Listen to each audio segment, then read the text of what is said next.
Right. We want to welcome everybody to the Female Founders Talk Shop group. And I'm excited about this topic tonight. We're going to be talking about something that's kind of near and dear to me. It's kind of like, how do you know when it's time to go on your own and leave corporate? And I'll tell you my story in a few minutes, but I'd like to just introduce myself and then introduce our other mods tonight. And we are both on LinkedIn and Clubhouse together. So you'll hear us be on LinkedIn for about 30 minutes, and then we'll switch over to Clubhouse and invite our audience there to come up and ask questions and share experiences. Our whole focus is to make sure that we share tools and experiences with you as you grow in your business. And I couldn't be more thrilled to be here. My name's Dana Williams, and I'm the founder of Dana Williams Consulting. I'm a year in as an entrepreneur, and I help leaders and actually individuals help transform their life from the inside out. So I kind of bring a marketing background and a coaching background with Clifton Strengths together. And I'm going to kick it off to Catherine to introduce herself, and then Julie. Thank you. It's such a pleasure to be here with you. I love the topic of entrepreneurship. My name is Catherine Brown. I am a business-to-business sales trainer, conference speaker, and author. I recently wrote a book called How Good Humans Sell. And my current sales training business is my second business I started. I had another kind of sales consulting firm before this, and that was my first foray away from being a corporate employee into founding my own company. And I learned so many things the hard way, and I'm so glad for others to get to learn from those mistakes. I'll share things I did well, things I didn't do well, what I would do differently, what motivated that change. Really looking forward to that discussion. So thanks, Dana, for hosting this for us in the LinkedIn Live. And I'm really thrilled that we're in the B2B Sales Magic Club, where we have cultivated a really cool community. So really excited to be here tonight. Julie's next. All right. I'm so glad to be here tonight or late this afternoon. My name's Julie Stroud, and I'm the owner of Bright Brand. I'm a brand strategist, and I have a team, and we work with mostly coaches and consultants and small business owners that are in their growth phase. My very favorite thing to do is help small business owners get all those ideas out of their head and create meaning from their business, make it a brand that customers understand, they buy from, and they love, and become brand evangelists and keep buying from you again and again. So I help people kind of create like a whole ecosystem of their offerings and so forth. So people, understand and they stay engaged. It's super fun. I love what I do. And I'm glad to be here tonight. So Dana, back to you. Yeah, we're so glad. I mean, I was cracking up because I really forgot. Said I've been an entrepreneur for a year, but I'm actually what you would call a boomerang of corporate world. So when I first started at Southwest, it was a long time ago, and I left and I started my own business and consult. And it was at that time in training and development. And then I became a marketing director for a real estate developer and went back to Southwest. So I kept bringing my experience back and went back to Southwest, took what I learned and used that within the corporate world, and then stayed there and then left again in 2000 and was ready to kind of just do some nonprofit work and some consulting work. And that time I became a brand consultant. I did that for a few years. My husband got sick. We had some marital issues. It was like a really dark time. That was right around the time too that the economy was going down. And I was like, maybe it would be good for me just to kind of go back to corporate for a while. So I did. And so I always knew that I'd probably be starting the last chapter, this next chapter of my life in consulting. But I learned a lot from those two earlier times and became the boomerang person at Southwest that always came, kind of took the experience and came back. And that was my advice to people when they were in corporate and they weren't happy. It's okay to leave, go get that experience and then come back. Or if you're in corporate and you're happy and you've kind of reached your goals and you're kind of like, I'm ready for that next thing, then I say, go ahead. If you think you want to go out on your own, don't just quit and go out on your own. My best advice after doing this 3 times or twice is to really work at a plan while you're working. So do that side hustle. and make that side hustle a test and learn time. And I kind of came up with these 12 step checklist. It's almost like the 12-step program, but the 12 steps that I think that I learned from all of this that I think would help others. And first of all, you've got to have a problem that needs to be solved, and you've got to have a really good solution. And that's why I say don't step off and try to do try to go on your own until you know what that is. You also, which I'm a Clifton Strengths coach, so I'm big about helping people know their strengths and living in that strength zone every day. So you got to know what you're really good at. And as you get ready to go on your own, use those strengths every day and it'll help foster your confidence. It'll also help you know how to discipline yourself, because you got to discipline yourself as an entrepreneur. And then you've got to be good at one thing. So when I left the first time, I was about training. When I left the second time, it was about marketing. The third time, it's marketing and training. So, hello. It's so funny when you look back at your life and say, wow, that's funny that was my path. And the other thing is, in some of you in the audience, I know on Clubhouse, a few of you I've seen in my transformation boot camp, is that you really got to know your personal brand and your personal mission. And I preach this all the time in corporate. Yes, it's important to know the mission of your company, but you've got to have a personal brand that you're building up right now. So when you step out into your own, that you've already been building that. And I think that is huge. And then number 5 is you've got to test your idea while working full time. And this goes back to the side hustle. You got to test and learn. And I was able to take vacation days and go. I would just get calls. Can you come?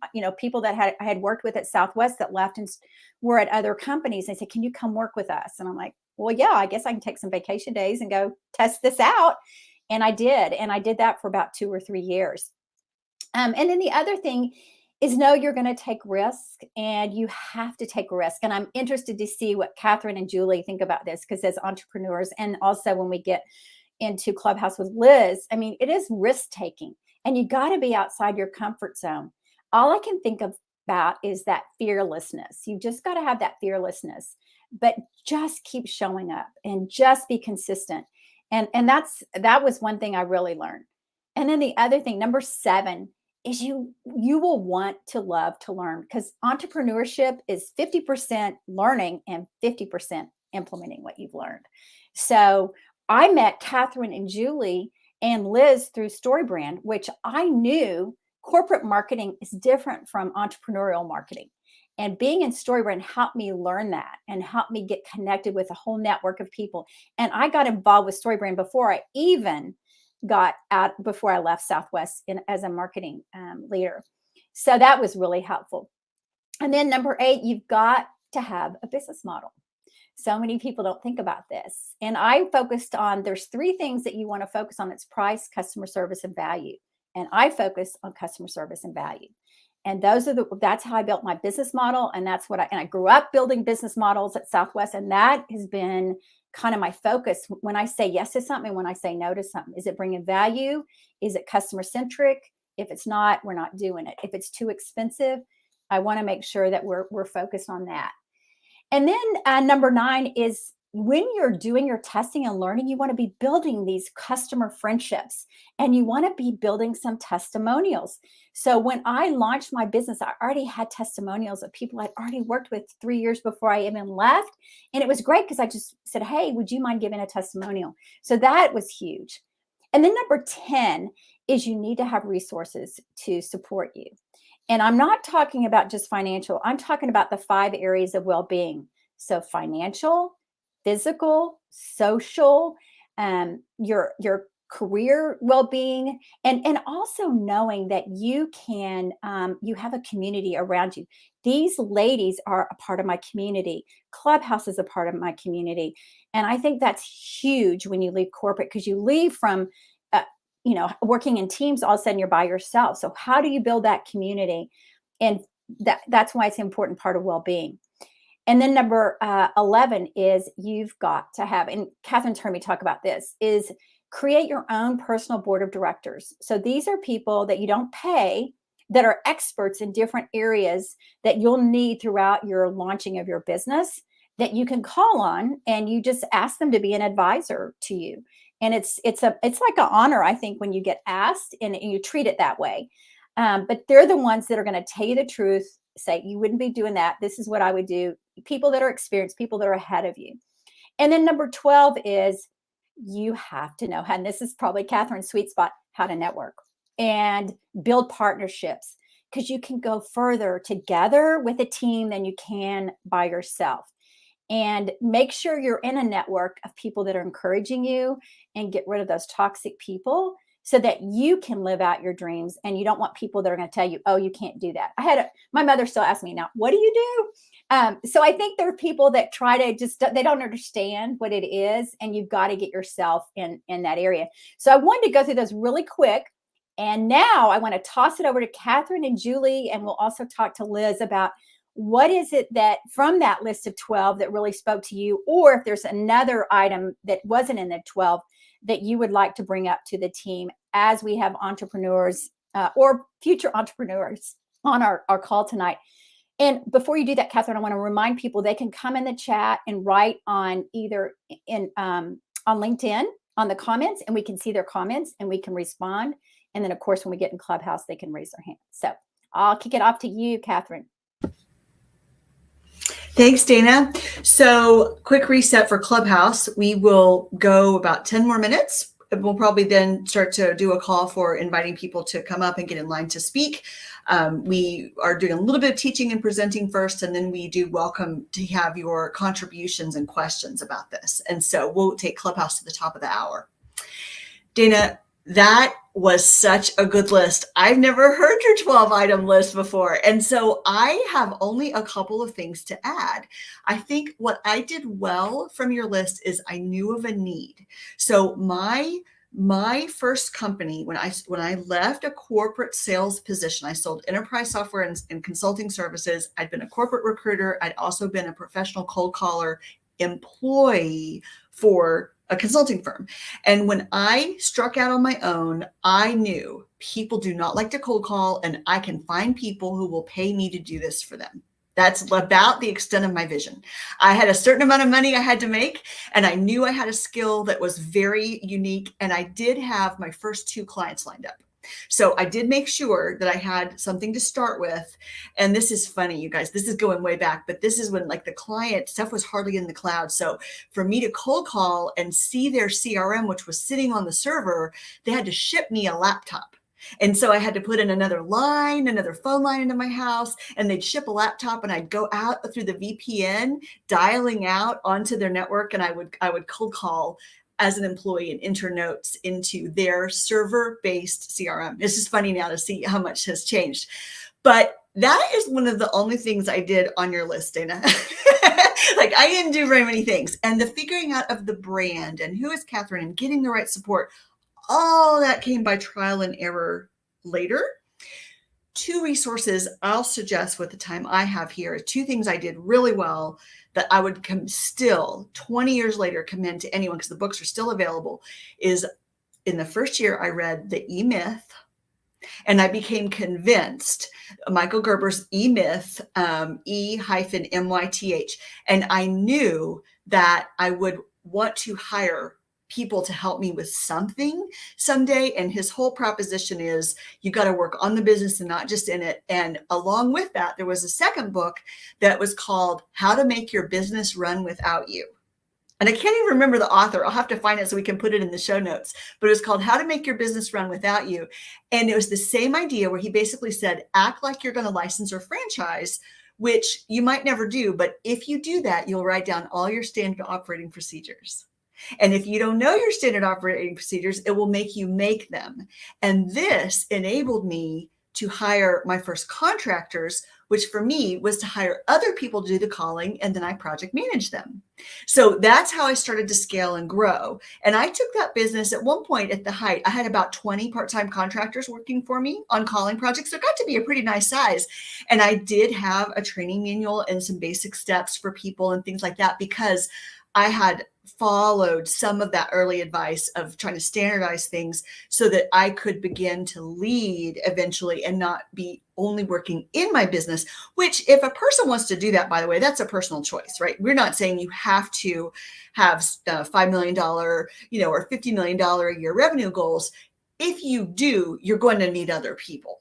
So it really comes back to your values, your goals, what you want to do. Some people want to have their own job and be a solopreneur and have that be it. And they still want the flexibility associated with that. And they don't want to have other people work for them. And that's fine. So Dana, my last comment on this would be that just like you went back and forth, I think what's interesting to me, I love being an entrepreneur, and I think people know I love that. And so sometimes I get in sales coaching conversations with clients and they feel bad because they're thinking about going back to corporate. They're actually thinking like it might be a rest for me to have fewer jobs and just to not be completely in charge of everything all the time. And they feel guilty about this. And it's so funny because probably if they go take that, they won't be my client anymore, because they might go for a really big company that may or may not necessarily hire me to stay with them. But it's okay because we become friends and I want what's ultimately in their very best interest. So sometimes sending them away and saying, it's okay for this season for you to do like you did, Dana, and to go back. And that's where I think understanding your values, evaluating that with your family, your circle of trust, I think it's okay for there to be different things for different seasons. Yes. And I think too, the main thing is, and we've got Holly's asking a few questions on LinkedIn, and I just want to make sure we answer that. She said Susan Carter's the author of How to Make Your Business Run Without You, that book. So thank you, Holly. And then Holly, if you can just on LinkedIn, I can send you the 12 items that I mentioned, the 12 steps to know if you're ready to go out on your own. And I didn't realize it till I was putting it all together this afternoon that that's what I learned the hard way. So let's pull it over to Julie, and Julie, hear about your experience.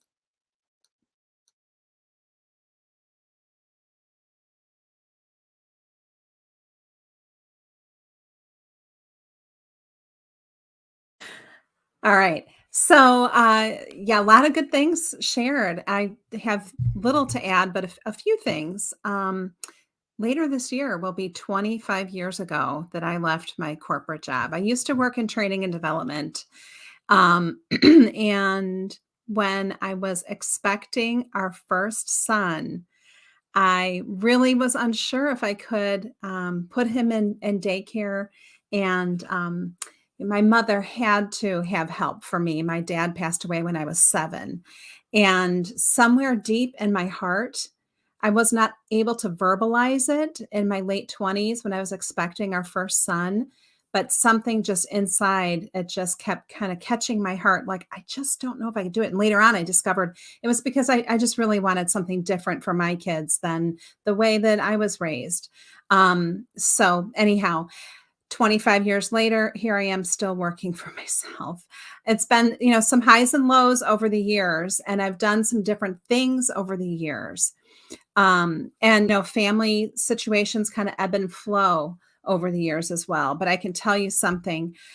I've always wanted, from the time I was a little kid, wanted to really be in control of, my choices and how I lived every day. I think I was just made to work for myself, and kind of steer the ship myself. So if that's you and you're still, working full time for somebody else, at some point I'm at the stage of life now where it's like, you know what? This thing isn't going to last forever. We better get a move on with what we're really meant to do with our lives. So for those of you who might be on the fence, I just want to share a really quick story of, where I was at after I had my first son. I really didn't know when I was like in the delivery room what was going to happen in a couple of months. And then when they put that baby in your arms, everything changes, right? So that summer, I was like, I can't do it. I need to work for myself. And at the time, I was a director with the Pampered Chef. And it was during the time that Pampered Chef was really, in their huge growth phase. So it was easy and fun to be involved in that company. And I thought, you know what? I'm really going to do something with this. And I sat there that summer with the baby in my arms, and this was back in the late 90s, dialing for dollars. And I set up like the most incredible September.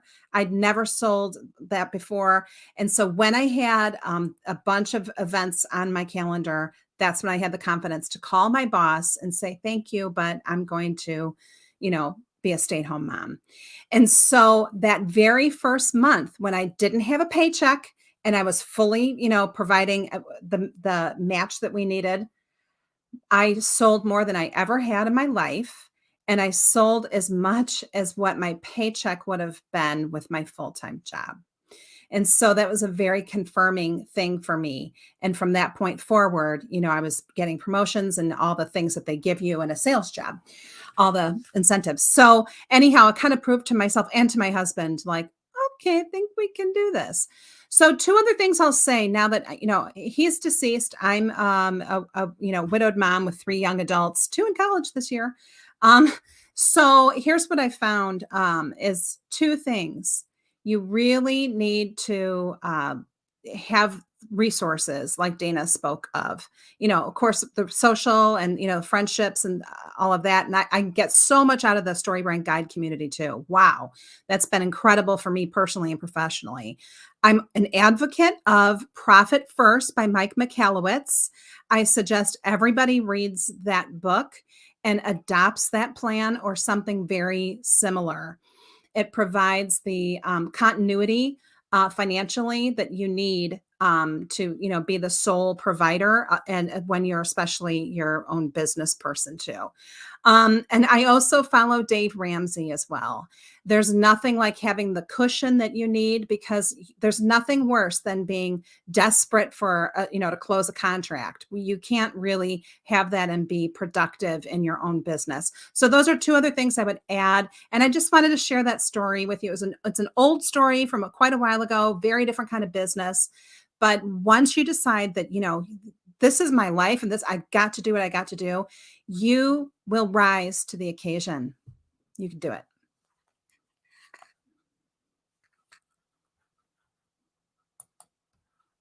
I'm done.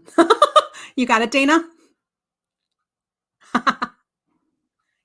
Can't hear you.